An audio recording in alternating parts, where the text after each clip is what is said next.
ком стучит дятел. Я Робин Пут. Я отбираю деньги у бедных и отдаю их богатым.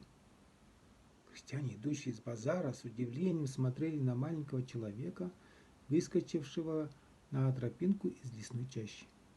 В одной руке у человека был большой пистолет, в другой огромный кинжал.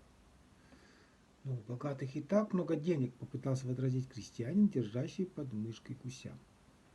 «Денег много никогда не бывает», — пояснил Робин Пут, отнимая гуся. «Так, выкладываем все, что у вас есть. Иначе...» Крестьяне покорно подчинились, и вскоре на тропинке лежали купленные на базаре семечки, мука, хомут для лошадей, связка баранок и еще много чего. «Очень хорошо, но мало», — сказал грабитель, засовывая пистолет за пояс.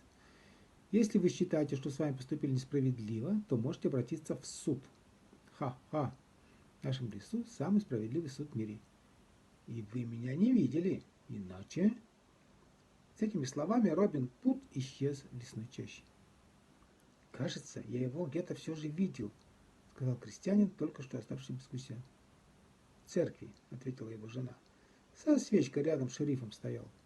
Теперь будет есть мое варенье, сволочь!» «Тссс!» — зашипели на нее другие крестьяне. «Тут и у деревьев есть уши». А муж сказал жене: «Скоро о нем будут слагать легенды и баллады. Наш народ любит тех, кто его грабит». Где-то вдалеке одобрительно застучал по дереву дятел. Всем спасибо.